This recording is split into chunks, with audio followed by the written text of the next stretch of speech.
Benvenuti a questa show su social. Oggi lo facciamo in compagnia di Roberta Gaviano e Matteo Siddi, che ringrazio ovviamente per la loro partecipazione. Ciao, grazie di essere presenti.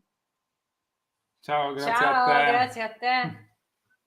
Allora, perché Matteo e Roberta sono presenti oggi in questa puntata? Perché dovete sapere che venerdì 21 luglio, dalle ore 21 al Teatro Maria Carta di Elmas in via Grazia Deledda, andranno in scena la compagnia, che poi spiegheremo il perché di questo progetto, con i talenti stravaganti, lo spettacolo dal titolo Hot Stuff, sottotitolo Come quelli di Full Monty. Quindi insomma è uno spettacolo molto molto divertente, interessante, carino, è un musical, però la particolarità, vorrei che la diceste voi, qual è poi fondamentalmente?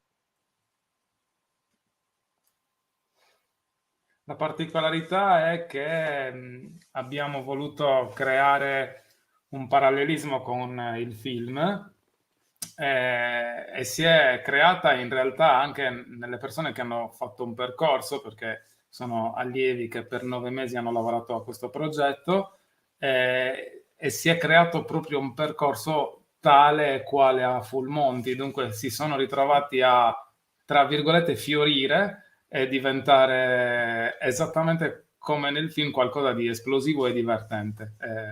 Siamo molto contenti di questo.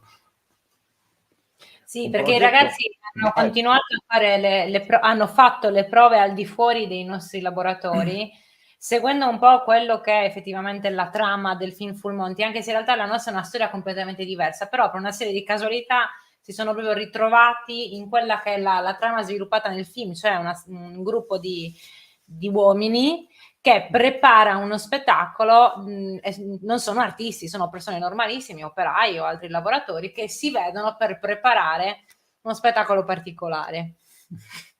Come è nato il laboratorio? Avete già l'idea di, diciamo così, coinvolgere le persone per fare uno spettacolo e poi portarle sul palco? Oppure magari è iniziato in un modo e poi invece, come diceva giustamente poi Roberta, il sacro fuoco della passione per il teatro, insomma, per lo spettacolo, per l'arte si è alimentato?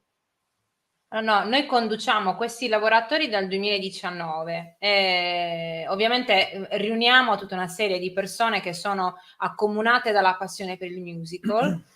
Collaboriamo appunto con questa associazione che si chiama Talenti Stravaganti e ogni anno riusciamo a portare in scena 1/2 spettacoli che io e Matteo scriviamo su misura, in maniera proprio sartoriale, sul gruppo che abbiamo a disposizione. Quindi in questo caso avevamo a disposizione una quindicina di persone perfettamente divise tra uomini e donne, il che è una rarità, perché di solito a questi laboratori affluiscono molte più donne rispetto agli uomini, è stato proprio un caso che ci fossero così tanti uomini. Quindi appena li abbiamo visti, diciamo che ci è venuto un po' il pallino, ma perché non facciamo qualcosa di simile a Full Monty? E devo dire che erano un po' restii all'inizio, dato l'imbarazzo che può portare uno spettacolo del genere, ma questo imbarazzo è durato molto poco in realtà. Anzi, addirittura alla fine li abbiamo dovuti limitare, sì, esatto, perché ci hanno chiesto cose che cioè avremmo dovuto mettere il bollino 18 più. esatto. E invece è uno spettacolo per tutti. Solo che la censura sul palco non si può mettere, perché non è esatto, che puoi... no, cioè, siamo stati attenti, dai. Governare, o come diceva prima Roberta, vestire, dicevamo prima, cucire addosso a 15-14 persone di varie età, di varia estrazione sociale, cultura, educazione, non è facile. Come siete arrivati a partorire, a creare un musical sulla base di comunque di personalità differenti e ripeto, come avete detto voi, che non hanno mai avuto a che fare col musical, a maggior ragione poi davanti a un pubblico, ecco. È stato in questo caso specifico più semplice del solito, perché i ragazzi avevano veramente una marcia in più. A un certo punto abbiamo potuto letteralmente vederli fiorire e prestarsi anche a personaggi molto molto distanti da quella che era la loro natura e la loro cultura. Ci mettiamo sempre molto impegno, soprattutto per equilibrare molto la presenza di tutti a livello di sceneggiatura, cioè la presenza sul palco, la presenza in battute, sempre molto attenti a quello che realmente le persone possono fare, perché ovviamente ci sono livelli differenti, c'è chi sa cantare molto bene, c'è chi lo sa fare in maniera un po' più superficiale, anche se bene, però dobbiamo comunque bilanciare tutto quanto. Ci mettiamo molto tempo, molte ore di lavoro, però, ripeto, in questo caso specifico è stato più semplice perché a un certo punto avevano proprio l'atteggiamento letterale di fate di noi ciò che volete. Ed è stato sì. Sono diventati, da un gruppo di persone, sono diventati un cast e l'hanno fatto da soli questo. Beh, è anche un orgoglio, ovviamente, no? Cioè, Infinito. plasmare la materia e vederla modellata sulla base di quello che voi desideravate, addirittura anche meglio di quello che pensavate, credo che sia ovviamente un orgoglio, no? Sì. Dico, anche voi come registi, come come creatori di persone. questo caso. Più come persone, Sì. perché è stato veramente è stato bello vedere come sono riusciti ad andare in scena. Sì. Hanno superato le nostre aspettative. Senti, invece volevo parlare dei laboratori che poi daranno vita, o hanno dato vita in questo caso, daranno vita allo spettacolo, ma anche in passato, no? Come nascono i laboratori? Allora, nascono appunto dalla volontà dell'associazione, che ha voluto raccogliere un insieme di persone che partecipano a questi laboratori di varia natura. Diciamo che comprendono sia il teatro di prosa, la commedia all'italiana, la tragedia, il musical e la commedia sarda, e anche il teatro per bambini. Noi siamo entrati inizialmente solo come direttori, ecco, del laboratorio di musical, però poi abbiamo iniziato a prendere parte anche agli altri. Diciamo che l'associazione esiste dal 2017, partita da un piccolo nucleo, adesso abbiamo più di 100 erotti partecipanti in totale. Quindi abbiamo, mi sembra, 5 classi, 6 con i bambini. Sì. Ogni classe più o meno sono 15 persone e stanno aumentando sempre di più. Quindi il veicolare sta funzionando, una passione che sta crescendo sempre di più. Inizialmente il musical forse aveva un po' meno attrattiva rispetto agli altri corsi più comuni, e invece negli ultimi 2 anni specialmente, ma soprattutto dopo la pandemia, è esploso e sono arrivati in massa. E infatti avevamo prima un solo corso di musical e da questa non ne abbiamo avuti 2. Infatti Hot Stuff erano praticamente debuttanti. Era la prima volta che facevano il corso di 9 mesi e la prima volta alcuni che salivano sul palco di un musical. Quasi tutti. Quasi tutti, sì. Allora, voi avete detto giustamente il lavoro è stato impegnativo, duro, lungo, perché comunque vanno in qualche modo formati persone che non hanno mai calcato un palcoscenico, però il giorno del debutto si avvicina. Avete, immagino, raccolto anche le confidenze, no? Di chi si appresta per la prima volta a cantare e recitare davanti a un pubblico. Che cosa emerge? Più la paura, più l'adrenalina, più la curiosità? Qual è il sentimento predominante secondo voi? Secondo me dipende dal momento. L'incoscienza. Secondo me dipende dal momento. Cioè, ad una settimana dallo spettacolo, ogni giorno c'è una sensazione diversa. E a volte la paura, a volte l'adrenalina, la voglia di salire, fino al 5 minuti prima che c'è il terrore più totale. Quello è proprio 5 minuti Il vuoto e non ricordarsi le battute, ad esempio, no? Esatto, hanno proprio quel tipo di panico che però fa bene. Che poi non succede mai. Non succede mai. È fisiologico che ti venga il terrore perché sai che lì davanti c'è una folla che ti guarderà per tutto il tempo e dunque hai paura. La prima volta è così, però quella paura poi svanisce appena c'è il primo applauso, viene fuori tutto il lavoro fatto, perché come sempre diciamo ai nostri allievi, quello che conta è ciò che si sa fare, e se lo sai fare non te lo dimentichi così facilmente, insomma.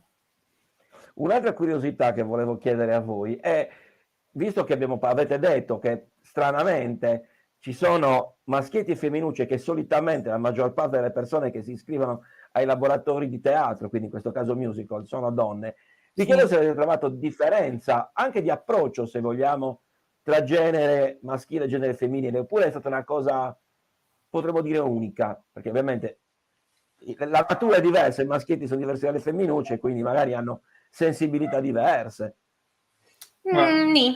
Io in realtà ho una leggera, ma proprio leggerissima predisposizione maggiore, non parlo solo di questo corso in generale, ma in generale tutti i corsi, c'è una leggera predisposizione, c'è una maggiore predisposizione da parte delle donne a liberarsi un po' di più. Non sono tutti i maschi così, però effettivamente forse, non lo so, forse è la forma sociale che abbiamo li rende un po' cioè un po' restia ad aprirsi a quella che è la sensibilità che ci vuole a teatro per rendere un po' di più, però nel momento in cui lo fanno rendono moltissimo, e dunque se possiamo fare una percentuale direi che sono 5% un po' più timidini all'inizio. Poi quindi forse, Matteo, perdonami, quindi forse facendo un po' lo psicologo da 4 soldi, il sottoscritto, magari hanno un po' più paura di essere giudicati e quindi difficoltà a lasciarsi andare? Un po' sì, nel senso, provo a farti un esempio semplice proprio per spiegarmi nella maniera più precisa che posso. Non esistono qui a Cagliari praticamente più i ballerini maschi, proprio perché il ballerino maschio non è visto. Ce ne sono molti di meno. Ce ne sono meno rispetto a quanti dovrebbero essercene. Io stesso mi pento di non aver fatto ballo da piccolo. Lo vedo anche nei corsi di musica latinoamericana, di danza latinoamericana, si lamenta sempre la mancanza di cavalieri, no? Per dire, quindi alla fine... Credo che finalmente stia un po' cambiando la questione negli ultimi anni, quindi mi sa che siamo finalmente arrivati a un punto di svolta. I bambini adesso finalmente li stanno iscrivendo di più, quindi magari tra una decina d'anni ci saranno. Va bene. Roberto, invece per quanto riguarda, Roberto e Matteo ovviamente, per quanto riguarda la scelta dei ruoli, perché abbiamo parlato di sarti, i registi curano tutti i dettagli e anche ovviamente l'assegnazione delle parti. Come li avete scelti? Sulla base di cosa? Immagino l'attitudine in base a quello che avete visto ovviamente all'interno dei laboratori, però c'è un qualcosa che vi ha detto no, gli do questo ruolo o le do questo ruolo rispetto a un altro? Allora, di solito per le persone alla primissima esperienza si tende ad assegnare un ruolo che un po' si avvicini alla personalità originaria. Questo perché quando l'attore porta in scena il suo personaggio ha degli appigli a cui fare riferimento della sua vita quotidiana, ok? Le prime volte di solito si fa questo ragionamento, poi col tempo, con l'esperienza ci si distacca, quindi si fa il contrario. Quindi ad esempio se vediamo una persona che è particolarmente timida, che parla a voce particolarmente bassa, a quella persona magari eviteremo di dare un personaggio esuberante, ok? Viceversa, se abbiamo proprio notato che quella persona ne ha bisogno, quindi riprendo sempre il timido, e abbiamo captato in lui che ha la necessità di fare quello esuberante, e allora per lui diventa sia una sfida che una cura, che una terapia. E quindi già dal secondo spettacolo ci è capitato che uno dei ragazzi fosse davvero un'altra persona, ma in realtà non è un'altra persona, è sempre lui, ma ancora non aveva avuto il coraggio di esprimersi in quella figura, in quella forma. Lì ci viene in aiuto l'esperienza, perché avendo stretto contatto con loro, perché noi facciamo una lezione a settimana che dura 3 ore, ma siamo comunque presenti nella loro vita, perché abbiamo il nostro gruppo di classe WhatsApp dove ci scrivono continuamente, dunque abbiamo stretto contatto con loro nella vita e capiamo pian piano le esigenze e quello che in realtà possono anche fare. Allora da lì con l'esperienza capisci come fare per tirar fuori il meglio da quella persona. Allora, il teatro, in questo caso il musical, entra insieme alla vita, no? Perché poi abbiamo detto, avete dato dei ruoli in base alle affinità anche caratteriali, personali del singolo o della singola attore attrice, per quanto Sì. dilettante. Però vi chiedo, essendo appunto un gruppo così eterogeneo, perché poi non è solo un discorso legato al genere, ma anche all'età, perché ci sono persone anche di differenti età, ad esempio c'è una mamma ed un figlio anche che reciteranno nel musical, quindi insomma si creano dinamiche particolari. Ecco, vi chiedo se si sono create situazioni particolari, dinamiche particolari, al di là di quelle familiari, all'interno del gruppo, visto che passano tanto tempo assieme. In realtà la più particolare che si è creata è stata nel momento in cui abbiamo effettivamente proposto il copione, che era hot stuff come quelli di Full Monty, e abbiamo detto guardate che ci sono delle situazioni in cui insomma siete un po' esposti, siete disposti ad essere così esposti, e il ragazzino era un po' titubante, ci devo pensare, e invece la mamma aveva, magari ci devi pensare, fallo. È stata più ecco, la in quel caso poi l'ha convinto e si è convinto, e anzi, non tornerebbe più non indietro. tornerebbe più indietro. No, lo dico perché ovviamente, sai, quando si crea un gruppo così coeso, ripeto, così eterogeneo, di diversa età anche, ovviamente anche gli interessi, anche il semplice discorso ovviamente cambia, no? Ovviamente a seconda del tipo di relazione che si crea. Roberta e Matteo, invece le vostre difficoltà, quali sono state in tutto questo percorso che porterà allo spettacolo del 21 luglio, di venerdì? Allora, in questo modulo poche. Davvero, è stato veramente anomalo in senso positivo. Senza essere però troppo buoni. No, guarda, davvero, lui non lo è per niente troppo buono, per niente. Tutti i suoi allievi te lo possono confermare, non lo è affatto.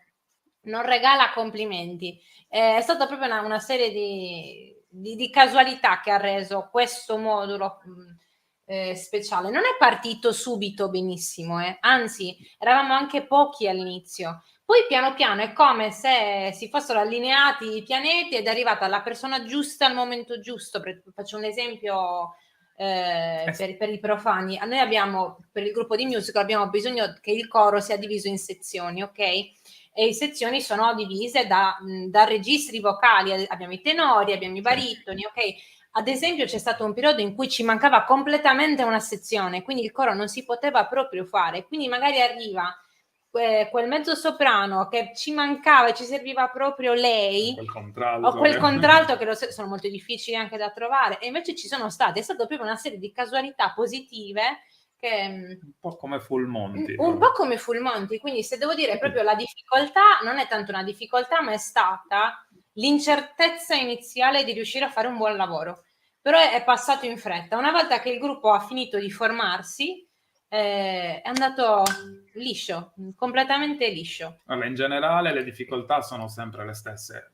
In generale per tutti i corsi, che farli studiare abbastanza, intendo, fargli assimilare determinati concetti di coro, che non è facile, dinamica, amalgama, precisione, eccetera, eccetera. E per quanto riguarda il lavoro che fa soprattutto lei, farli coordinare, farli avere dei bei movimenti in coreografia, eccetera, eccetera, più tutta la parte relativa alla recitazione, dunque l'overacting, cioè l'aumento spropositato delle emozioni, che è tipico del musical, eccetera, eccetera. Come ha detto Roby, in questo caso specifico abbiamo fatto molta meno fatica perché sono arrivati a provare 3 volte, 4 volte a settimana. Da soli, senza che glielo si chiedesse, sono arrivati estremamente pronti, infatti. E quindi io, visto che siamo in chiusura, lo ricordo ancora una volta, quindi vedrete il risultato, quindi l'invito è di andare a vedere lo spettacolo, ricordo ancora una volta, Hot Stuff, come quelli di Full Monty, 21 luglio, leggo perché non mi ricorderò mai ovviamente il nome, allora, Teatro Maria Carta, a Elmas, in via Grazia Deledda, dalle ore 21. E ne approfitto per i biglietti, potete dirlo voi, come poter acquistare i biglietti per vedere lo spettacolo, intanto questo è il numero di telefono per info e prenotazioni, no? Il 333 4302 027. Sì, basta un messaggio WhatsApp per la prenotazione, oppure si possono acquistare anche in loco il giorno stesso, ovviamente, se ne rimangono. Poi se avete dubbi o perplessità potete contattarci tramite i canali social, cercando Talenti Stravaganti su Facebook o su Instagram, siamo presenti in entrambi i social. Assolutamente, infatti ringraziamo anche ovviamente l'associazione che ci ha dato la possibilità di organizzare questa bella chiacchierata. Ragazzi, si dice in gergo merda, merda, merda, do appuntamento a tutti ovviamente per il venerdì 21 luglio e grazie di essere stati presenti ancora una volta. Grazie mille. Grazie mille. Grazie a Matteo, grazie a Roberta, vi do appuntamento invece per Effetto Serra, prossima sempre 19:30, Effetto Serra, sempre diretta sempre sui canali social. Grazie ancora, buona serata, ciao. Grazie Fabrizio.